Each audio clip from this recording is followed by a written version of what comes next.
Hey, what's going on? My name is Coach Lee Hopkins. My pronouns are he, him, his, and you're listening to the Patterns of Possibility podcast. This is a podcast dedicated to helping you replace harmful patterns with new possibilities. In each episode, we'll explore topics that inspire you to be yourself, live your truth, and make lasting connections. In this episode, we're going to talk about hypervigilance. It's when your past traumas and lots of negative experiences or stress makes you very distrustful of other people. It keeps your guard up and it keeps you lonely. Let's talk about how it might be affecting your life and your relationships and what you can do about it. Are you ready? Let's go.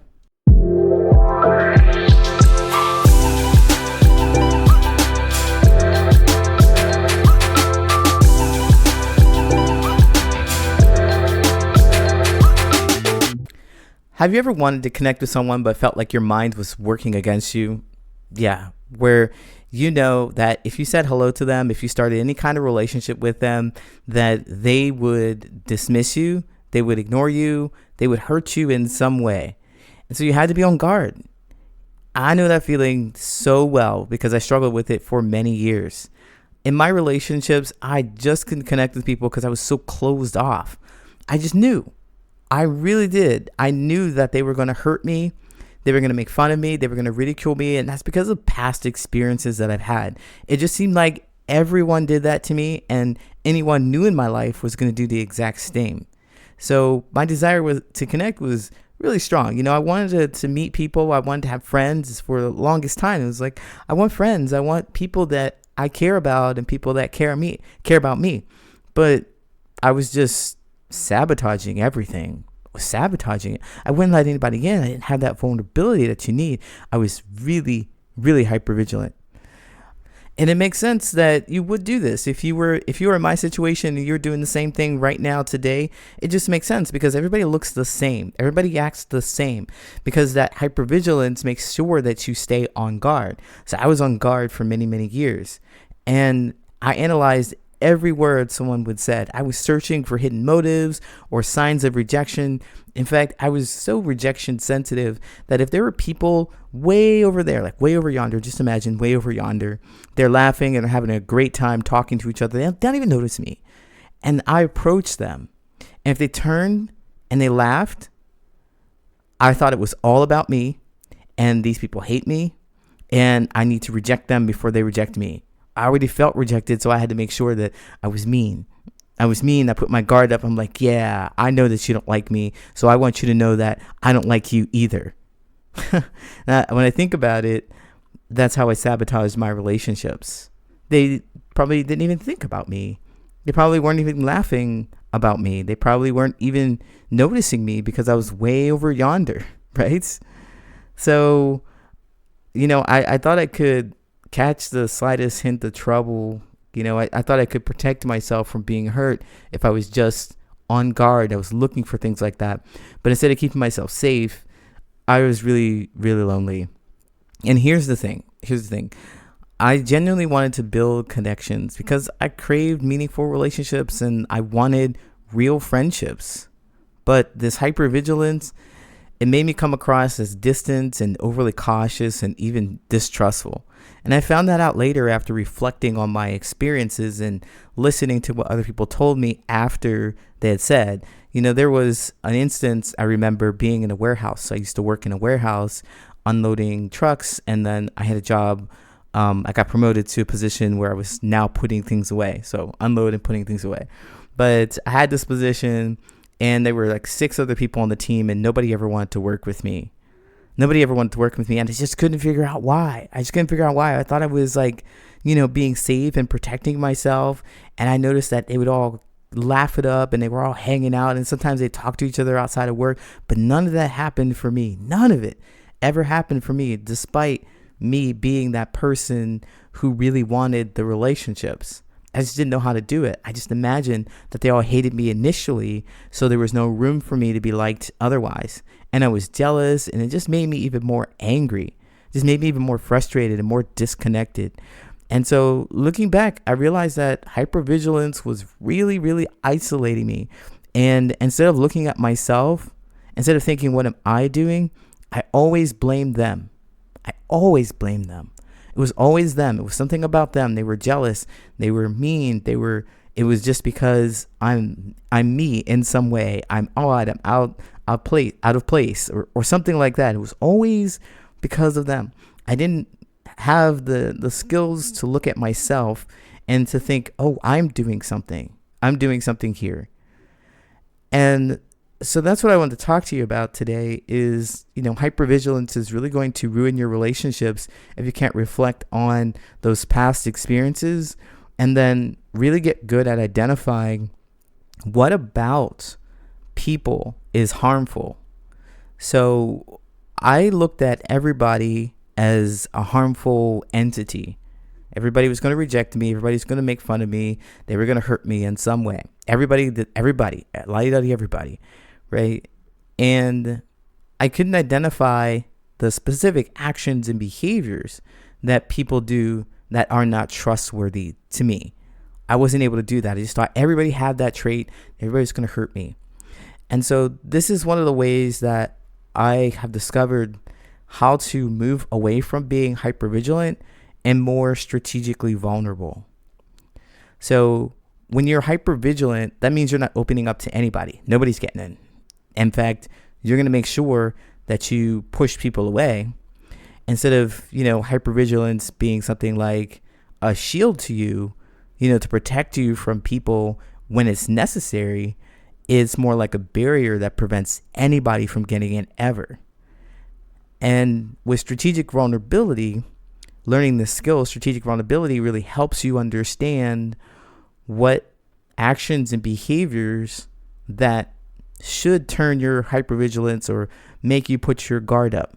Instead of believing everybody was going to attack you, you need to believe that there are some people that will, and you can easily identify them based on some of the actions and behaviors that they show.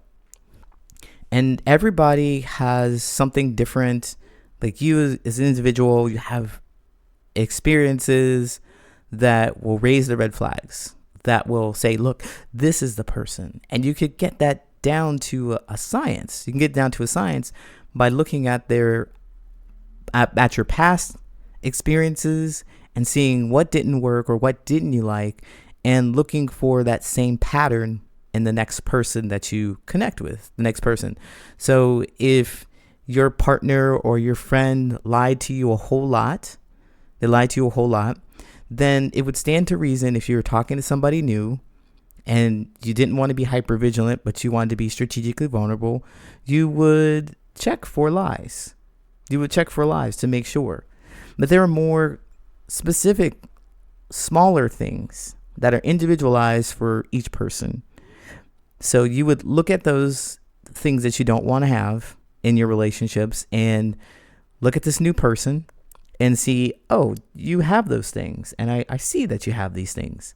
So let's talk about that. Let me put it in a better format for you. There are 5 things that will help you overcome hypervigilance in your relationships. And the first one, as I already started to talk about it, was recognizing a pattern. So hypervigilance, as I've been saying, it stems from pain in the past. So your brain is just trying to keep you safe. It's just trying to keep you safe. So by acknowledging that you just want to be safe, you can start moving forward. So what I used to do a whole lot was say, oh, I feel so ashamed that I'm so mean, but I'm so mean because I want to be safe. If you start looking at the fact that you want to be safe and you have a right to be safe and your brain is trying to keep you safe and you feel good about being safe, then you could release the idea that you are harming somebody with your hypervigilance. And when you release that idea of the fact that you're harming somebody by trying to keep yourself safe, you can let your guard down just a little bit. At the very least, you can stop shaming yourself and saying you're a bad person because you want to keep yourself safe. No more shame. No more shame. You are perfect the way you are, and you're just trying to keep yourself safe. So recognizing when hypervigilance shows up is going to be helpful in dismantling it. So the next thing that you want to do is test your assumptions. You want to test your assumptions because when we're hypervigilant, we've got all these ideas about how people are going to show up for us, and we haven't even given them a chance. So when you feel suspicious of someone, you want to ask yourself, do I have evidence to support this thought? Do I have evidence to support what I think they're going to do? And if you don't, give it time. Give it time. The next thing is to start building trust. The trust is not going to happen overnight. It's not an all or nothing thing either. You got to share small parts of yourself to see how the other person responds, because the trust really grows in layers. So what you want to do is share something that you may not feel too deeply about. You may not feel too deeply about, but you want to share with them so it's real, it's authentic. Maybe you talk about one of your hobbies or a bit of your history or your habits. You talk about one of those things and you see how they respond, and you watch to see if you like how they respond. You see if you like how they respond. Is it friendly? Does it feel good? If you do, then you can move forward and open up a little more with them. You can drop your guard. And I mean just a little bit. You want to drop your guard just a little bit so you can see who they are and not cloud them with your own story about who they might be. The next thing you want to do is focus on the present moment. So hypervigilance, one of the amazing, frustrating things about it is that it will pull you out of the real time conversations. It will pull you out of the present moment, and it will take you into what if scenarios. What if, what if, what if? So ground yourself in noticing what's happening right now. What do you see? What do you hear? What do you feel? Is this person actually showing up for me? Is this person actually trying to harm me? What are they doing? Back to when I was working in a warehouse, I remember one of my supervisors, I was really jealous of one of the people that was on my team, and it was a noticeable dynamic, very noticeable dynamic. And my supervisor came up to me once and he asked me, okay, so what is he doing? Can you give me an example? And I could not give an example at all. I would never forget how he just kind of like shook his head up and down, and he walked away from me, because it was all coming from me in my head. It was all coming from me in my head. This person wasn't harmful to me. I just believed it, and I was just really jealous, and I felt rejected and angry. And so is this happening to you? What are they doing? How are they actually showing up? And finally, you want to be able to prioritize healthy and safe connections. So not everybody deserves your trust. That's why hypervigilance is a thing. That's why we have our guard up in the first place. That's why we are strategically vulnerable. When you notice that there are people that are showing you lots of red flags and you have evidence of it, we want to let those relationships go. We want to believe in ourselves and not give them the benefit of the doubt. And when I say let relationships go, I love to say that so cleanly and easily because it's easy. But really, we're going to prioritize the kind of relationship we're going to have with that person. If it's a coworker and you have to have a relationship with them, then that means perhaps you don't open up about things that are important and interesting to you, because they're not a safe connection. If they're actually ridiculing you, if you actually do feel bad talking to them, then close it up and talk to them about work things and leave it at that. And if it happens with your other relationships, like maybe your friends or your romantic relationships, and it's absolutely unbearable, release that relationship. Let it go. Let it go, because there are 8 billion people on this planet, and there's somebody out there who really wants to connect with you. You don't have to wreck your nervous system. You don't have to remain hypervigilant when you're around them, on guard, thinking that they're going to say something hurtful, because you know that they are, and you know that you feel it. It doesn't feel right to you. So I want you to trust your intuition and adjust the relationship as you need.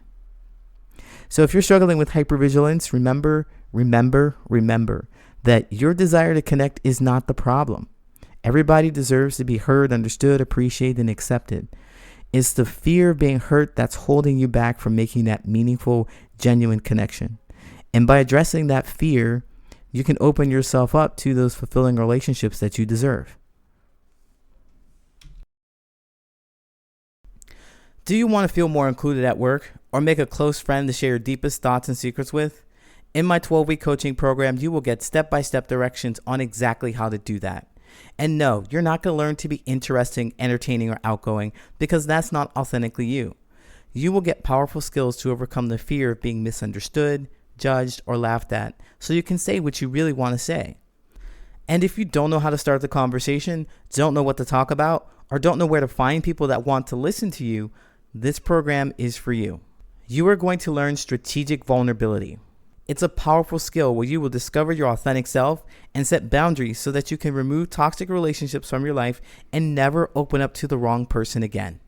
Between now and the end of the year, I have room available for just a few new clients to join my VIP coaching program. If you want to start your new year off with the skills to make more meaningful relationships, then don't wait to make this change. Apply at the link in the show notes. Now it's time for your listener letters. If you'd like me to give you actionable steps to create more meaningful relationships with something that's happening with you in your life, you can write me at patternsofpossibility@gmail.com and I might read it here on the show. Have you ever cut off or ghosted a friend because they kept violating your boundaries or constantly disrespecting you? How did you feel after? Now this comes from Reddit and that is the entirety of the post. So I'm going to give my 2 cents about it, and then I'm going to read some of these comments that have come through. So if cut off your boundaries or cut off people, yes, I have definitely cut people off. I've rearranged or adjusted the relationship, the kind of relationship, because they kept violating boundaries. Because, when we talk about boundaries aren't just complete black and white. I mean, I want to say that they're flexible, or they're adjustable depending on the situation that you're in. But sometimes boundaries aren't as egregious as other ones. Like some boundaries are some that are non-negotiable. Like, you must never ever do this. If you do it, then we're going to adjust the kind of relationship we have together. If I don't get my needs met, we're going to adjust the kind of relationship that we have together. So noticing those things about, your boundaries is really going to help you decide if you're going to cut this person off completely or not. So with me saying that, I have cut people off completely, said, I'm never going to talk to you again because I feel so disrespected and that you do not care about me and my well-being that I just don't want to ever talk to you again. And I can tell you one incident that's happened with someone about a couple of years ago that would constantly work really hard to belittle me. They had low self-esteem themselves. This is what I think. Even though they were brilliant, they had a couple of not doctorate degrees, but what are those other degrees? The ones that graduate degrees, not graduate, but above that, masters. I want to say masters. I think that's the one. So they had a couple of master's degrees, and they're really athletic, really intelligent person. And most of the time in our conversations, they would say things that made it seem like I didn't know much of anything, but they knew everything. And me, the way I work is I'm grateful to know the information that you have. I'm grateful for you to share it with me. But also at the same time, I have valuable knowledge and information too. And just because you know more of one thing doesn't mean I don't know anything. And so we had conversations about that quite a few times, and it just continued to happen. And so it was time to release the relationship because anything that I said wasn't valuable. I didn't feel valued. And so that relationship had to go. So yes, cut those people off. But also there's these other relationships that you could just, say maybe there's a time thing, a time boundary, and they're constantly rolling over this time boundary. Like, they show up late, they don't say what they're going to do on time, things like that. If that's tolerable to you and you don't hang out that often and it's not super egregious, like they may be 10, 20 minutes late, then that's not a big deal. Then it's not a big deal. You just don't hang out as often, or you do know that, you don't hang out as often. So instead of trying to get them together every week, maybe you see them once a month because you value your time and you know that is frustrating for you. So you can adjust the kind of relationship because they disrespect that time boundary that you have. So that's my take on it. Yes. And when I first started doing this, setting boundaries, it says, how did you feel after? When I first started doing this, I felt horrible, like I was a bad person. I need to give them a second chance. I need to assume the positive intention. I need to do all the things that I tell you not to do. Like no more treating people the way you want to be treated in hopes that they will treat you the way you want to be treated eventually. It doesn't work. So I stopped doing that. I stopped honoring that intention that they had and really focusing on the impact. And then after doing it for such a long time, I feel better about it, because initially I'm thinking, well, I'm never going to meet another person again. I'm never going to meet a person like that again. And thinking that I'm never going to meet someone that's going to accept me again. Oh man, I wish that they would, you know what, if I could just hold on, or maybe I'm the person who's doing something wrong. But it's never served me, because the next thing I know, I'll meet somebody else who does treat me okay, you know? So I felt bad at first, but then after I've let people go or have adjusted the kind of relationship we have, I've found another person. I've always managed to find another person who does appreciate, accept me, and does respect those boundaries. So I don't feel bad about it. I let those people find the kind of people they want to be with, and I go find the kind of people I want to be with, right? So that's what I would recommend you do if you're listening to this Redditor who wrote this. So let's look at these comments here. There's one that says, weirdly, I have had a friend who I distanced myself from because he would never respect my boundaries, nor did he try to fix his behavior or did anything to mend the relationship at the time. But now I'm moving to another country, and he decided to send a bunch of messages apologizing and begging for my friendship back, making it sound like he was trying all that while I was being mean. So, okay. When I texted him back that we can talk, he ghosted me. And I was like, wow. Well, how the tables have turned. I like how he said, wow. How the tables have turned. I wanted to comment on this one because if you're assuming that people are going to, what I'm trying to say here is that you believe people when they show you who they are the first time. Believe them when they show you who they are the first time, because he didn't try to fix his behavior. He didn't try to mend a relationship or anything. And usually when something big happens, they want your attention, and then they don't want it. They just want your attention to play with it. That's my personal experience and my own thoughts about it. Is that they want your attention so they can just throw it away. They're like, they never respected your boundaries. They didn't hear you the first time when you said no. They didn't hear you the second time. They ignored you the fourth and the 10th and the 20th time where you said, hey, I don't like this. And now when you are leaving the country or something big in your life is changing, they want to be a part of it. Maybe they want to be remembered fondly. I don't know what their intentions are, but I certainly know that if they did want to have a good relationship with you, then they would have heard you and made amends. So when we're looking at those kind of relationships where people want to make amends, we've got to really look at why. What's going on with them? If something in my life is changing and you want to be a part of it all of a sudden, no, thank you. I don't want you here. So I don't know what this person felt. He probably felt like when I texted him back, we can talk, maybe surprised because he ghosted him. So I think, well, you probably were surprised by the fact that they're playing this game. Call it a game.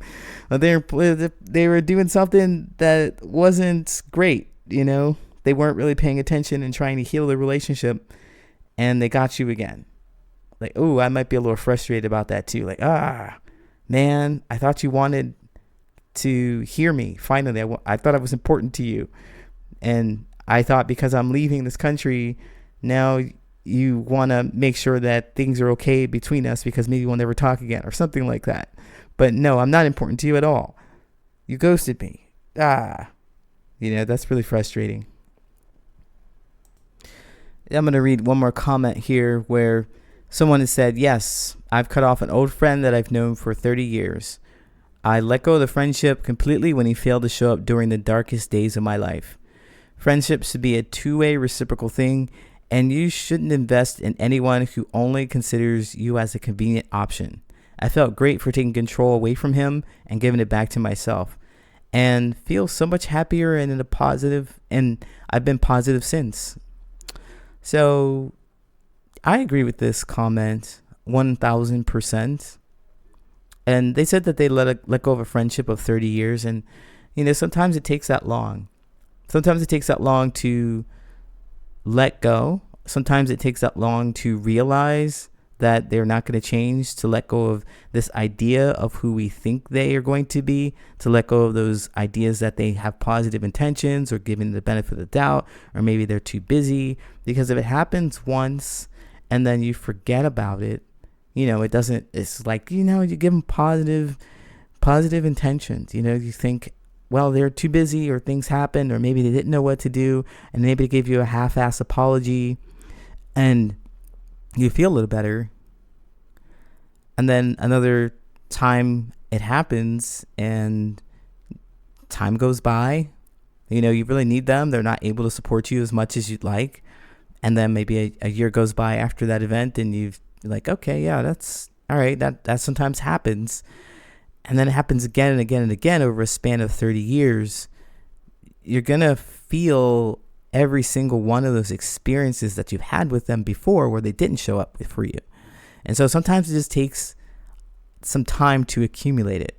Like my sister says, you sweep enough dirt under the rug, eventually you're going to trip over it. So it's that kind of thing. You don't talk about the experience, you don't resolve it, you sweep it right under the rug, and eventually you're going to trip over it and destroy the relationship. Or I like to say destroy, but release the relationship, let go of the relationship, whatever you need to do, set boundaries. But eventually you're going to get to that point where you just can't ignore it anymore, and it's an eyesore or it doesn't feel good, and you let go of it. So with that said, if you're struggling with setting boundaries because you are hypervigilant, you have boundaries up for everybody, then it's going to cost you a lot. It's going to cost you these connections. But you might hear these stories and you might think, that's why I don't let people in. That's why I don't let people know me. But if you don't let people know you, if you don't let people in, if you're not strategically vulnerable about making those connections or sharing the things that you need to share with others and having these experiences, you're never going to find those people who really connect with you, because nobody gets a chance to. Everybody just gets rejected by you. So I just want you to think about that, all right? Hey, thank you so much for listening. If you like this podcast, share with someone who you think could benefit from this information, and follow me on social media. You can find me at Patterns of Possibility on all social media. And don't forget to sign up for my newsletter at patternsofpossibility.com, where you will get actionable steps delivered to your mailbox every week. Thanks again for listening. Until next time, take care.